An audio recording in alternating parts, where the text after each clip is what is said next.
Halo, selamat sore, Play. Halo, selamat sore. Apa kabar, Pak? Sehat-sehat, Steve. Steve, gimana Sehat, Pak. kabarnya? Saya baik, Pak.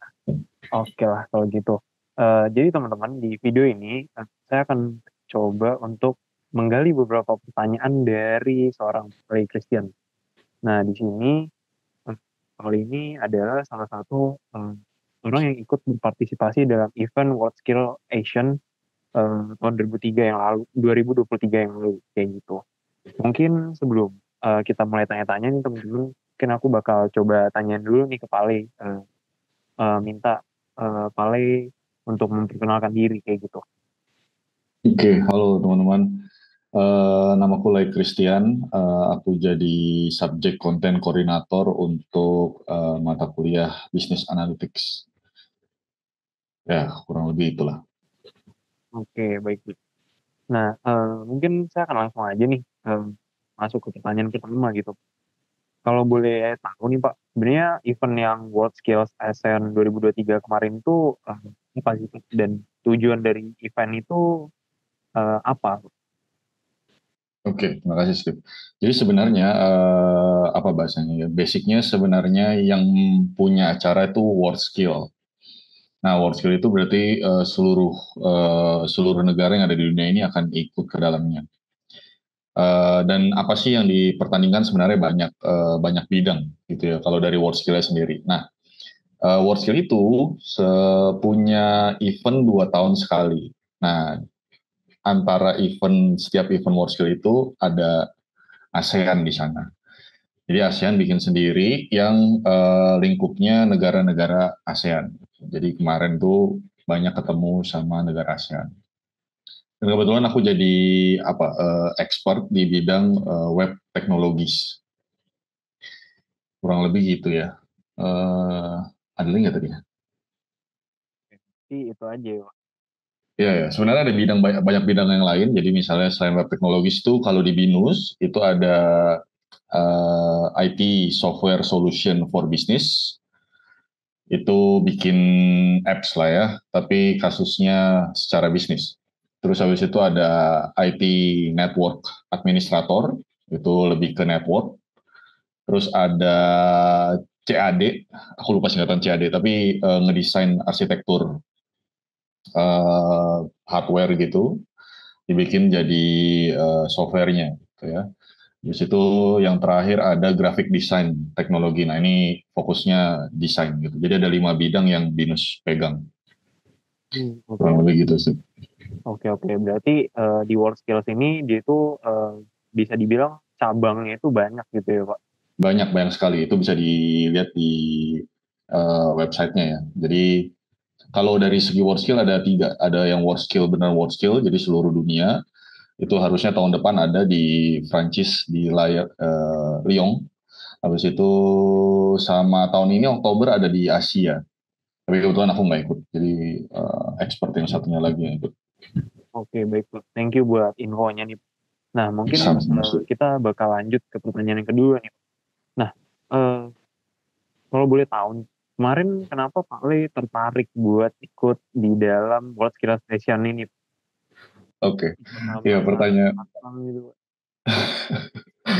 pertanyaan tertarik sebenarnya basicnya expert ini sebenarnya bahasanya apa ya, penugasan lah gitu. Jadi kalau di Indonesia itu udah ada sistemnya untuk kita dapetin namanya kompetitor. Jadi yang bertanding sebenarnya bukan saya gitu ya, bukan expertnya.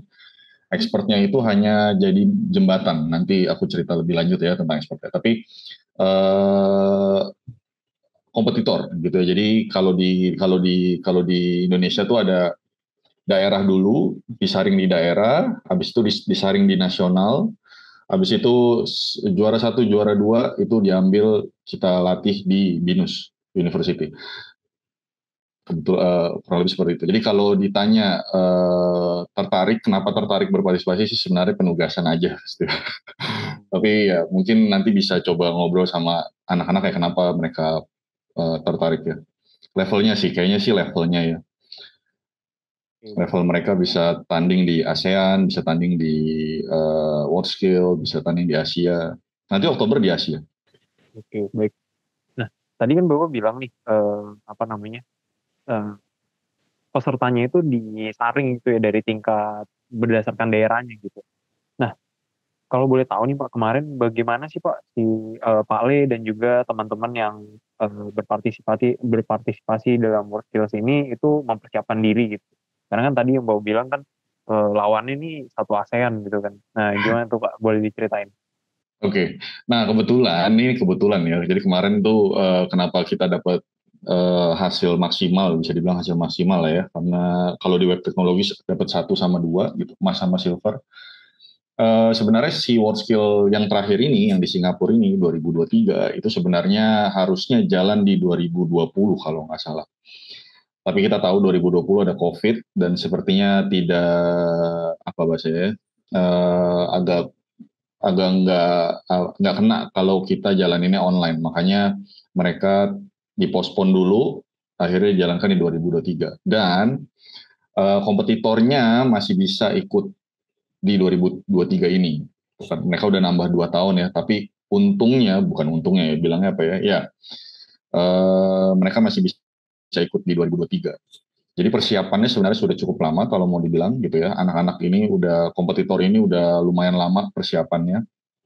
Tapi kalau ditanya persiapannya apa, banyak sih seputaran hard skill. Jadi mereka latihan terus untuk persiapan mereka ikut lomba. Jadi kalau di web teknologis tuh ada 5 modul kalau nggak salah. Jadi ada front end, back end, terus habis itu ada games, beneran depan doang tuh ya. Jelasnya gimana ya biar lebih ringan ya. Ya depan doang, habis itu nanti ada WordPress, CMS, satu lagi speed test. Jadi bentuknya kecil-kecil soalnya mereka kerjain. Jadi ya kebanyakan sih hard skill sih karena mereka kan yang diuji kan webnya ya, skill Kemampuan webnya. web ya, Pak. Oke, Hmm. thank you, Pak. Nah, kalau berdasarkan tadi yang Pale ceritain di awal, kan Pale sebagai expert di sini ya, di WorldSkills ini. Berarti, Pale itu sebagai mentor dari si pesertanya gitu ya, Pak? Kurang lebih Ya, begitu. Nah, betul. kalau menurut Pale nih, sebagai mentor atau expertnya gitu, tantangannya buat Pale sendiri itu apa sih, Pak? Apa yang dirasa menjadi tantangan ketika ngikutin event ini gitu? Ya. Ya, kalau dari segi persiapan sih nggak ada tantangan ya. Kita persiapan aja terus, udah ada schedule-nya, mereka latihan A, B, C, D yang modul-modul tadi. Tapi kalau waktu lagi di tempat, tantangan yang pertama adalah saya deg-degan sama bahasa Inggris saya gitu ya, karena nanti ketemu sama orang luar gitu ya, dan ya dengan bahasa Inggris juga gitu. Dan ternyata kalau dilihat sepertinya sudah cukup oke lah. Jadi bahasanya apa ya? Sebenarnya kita nggak perlu takut sama bahasa Inggris kalau misalnya udah pernah gitu ya, udah pernah ngobrol. Bahasanya apa? Orang asing atau orang yang biasa yang punya bahasa Inggris bisa paham itu sebenarnya nggak jadi masalah gitu ya. Terus tantangan lebih besarnya lebih ke diskusi dengan expert-expert dari negara lain gitu ya, karena di situ ada perdebatan, ada bisa dibilang sedikit berpolitik gitu ya, karena soal yang buat expert gitu ya, dan expert punya kompetitor gitu ya. Jadi di situ juga ada perdebatan-perdebatan gitulah ya. Ya itu yang sulit sih. Plus dengan mental mental anak ya. Ternyata kompetitor tuh juga punya, pasti punya lah ya, kan mereka manusia. Mereka punya mental. Jadi pas di hari H-nya, nah itu mereka biasanya agak sedikit deg-degan lah ya, karena biasa mereka di ruangan, nggak ada gangguan gitu, nggak ada orang sekitar, latihan latihan sendiri. Nah ini beda tempat gitu ya, apalagi di luar negeri mereka beda beda pengalaman, terutama di Singapura ya. Jadi Singapura tuh punya budaya toilet beda sama kita, terus makanan juga berbeda. Tapi makanannya cukup cukup kemarin cukup disediakan, cukup oke gitu ya, masih bisa kita. Uh, jadi lebih banyak uh, itu tadi apa tantangannya itu di saat lagi diskusi itu lebih lebih lebih sulit. Diskusi apa? Diskusi soal sama diskusi marking. Gimana kita cara menilai jawaban dari kompetitor. Oke, baik Pak. Berarti di sini kalau yang saya tangkap mungkin kesulitannya adalah gimana caranya diskusi dengan peserta lain gitu atau expert lain yang kulturnya beda gitu ya Pak. Ya betul. Oke, thank you